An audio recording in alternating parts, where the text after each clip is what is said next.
Hi everyone, it's Amy. I'm in the studio and I thought I'd show you my latest paper obsession. As you know, I have been using these Midori Traveler's Notebooks for quite some time. I took one to Kauai with me, I'll link that below, and I also just got a bunch from a friend who took a trip to Japan and went to the Traveler's Notebook store and got me a few little refills. She also got me this postcard. You can look up plenty of videos giving you the rundown of Traveler's Notebooks and what the deal is, but I just thought I'd show you how I organize my Traveler's Notebooks and give you kind of a flip through on what I've done so far with them. My favorite thing to do with them is actually use watercolors and do some brush script, and I had intended on doing something, but as you'll see in the video, it turned out to be something completely different. I was sent this Confetti Dory by Teddy Confetti in Australia. I met her when I was down there on my Spotlight tour, and she's just the sweetest, most creative person, and I'm so glad she's making these. They're high-quality fabric covers to put your traveler's notebook in. She jam-packs hers with multiple books. I've only got 2 in here, and they're held together by elastic. Here's a third that I'm going to put in. This is the one that I've been using lately. I look for just the middle part of it and I put it in through this elastic and secure it. This one in particular says, "Oh darling, let's be adventurers" on the cover, and it's stamped and got just random stuff. I've taken notes. I did a day in the life with Allie Edwards, journaled in here, and more stamping. This one says Keeper. I used it to collect emails at some of my live classes, and then I've just done some paper cutting, and I like to take notes from podcasts in these because these are great for taking on the plane. Just a good size, I found, for taking notes and, being creative on a smaller format. Not everybody has to see it, but yeah, so I like to take down emails or whatever, and then I use these shaped paper clips to kind of section it off if I need to put something else in there. I can't remember what month it was, but I got onto this Lister's Got a List and Creative Midori challenge, and I did the challenges side by side. I can also link a video to, I think I made a video to that, but here are some of the prompts. Here are some favorite washi tapes, doodles, resolutions, expressions. It was just a really fun way to get these creative things out. I didn't do these prompts.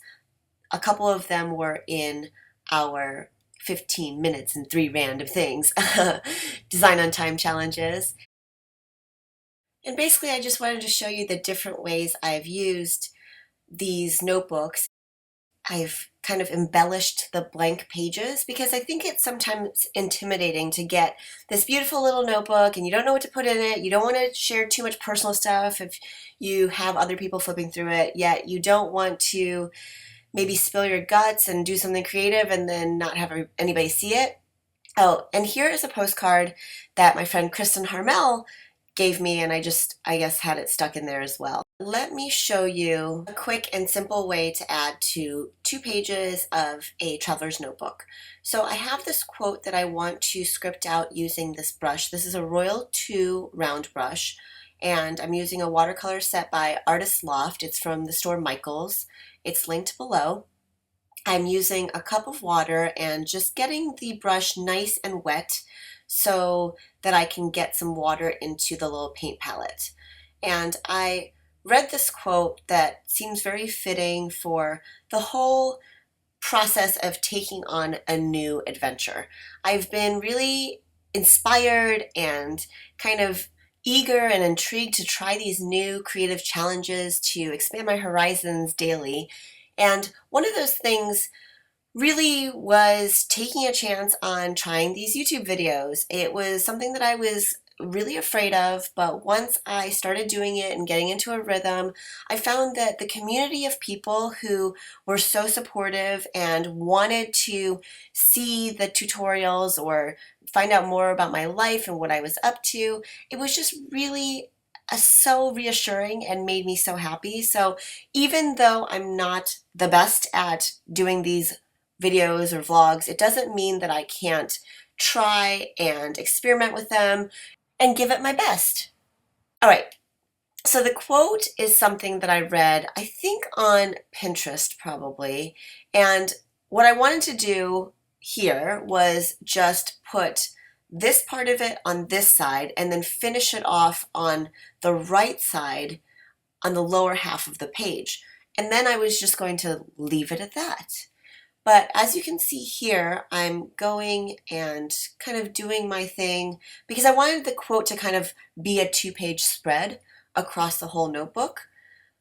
But, oftentimes plans go awry, and this is what has happened. I have no idea why I do this so much, but I spelled beginner wrong. And for a second I thought, you know what, I'm just going to cross this right out and move on and, just really show that I can get over this really big blunder. But I was so annoyed with myself because here I forgot the N, the double N.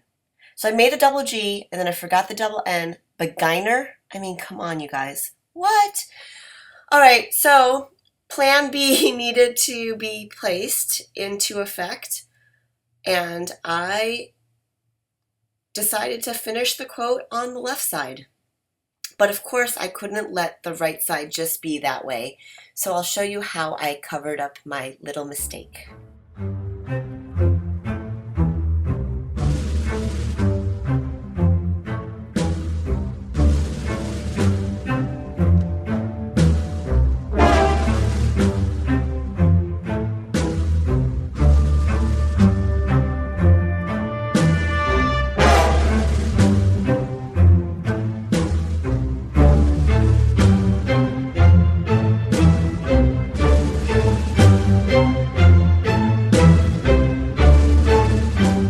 I was a little more annoyed with myself than I should have been until I found this poolside paper from Crepe Paper called Admit One, and it is just such a perfect complement to the quote and to cover up the mess up.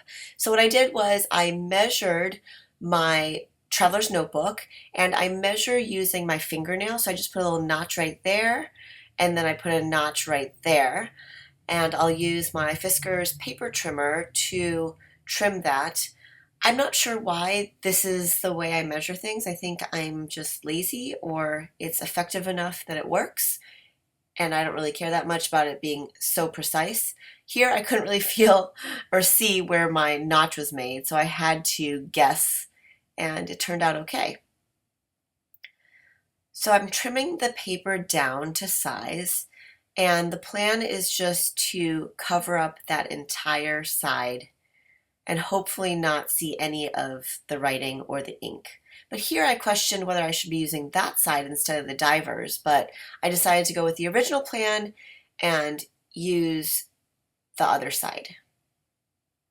I'm adding my American Crafts adhesive to the back. I want to make sure to get all the edges and a little bit in the middle, and placing it carefully inside there and putting it down.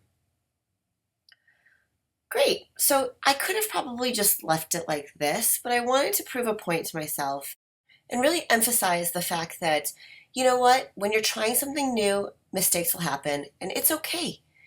Most of the time you can just cover it up with pattern paper. Yeah, wouldn't it be nice if life was like that?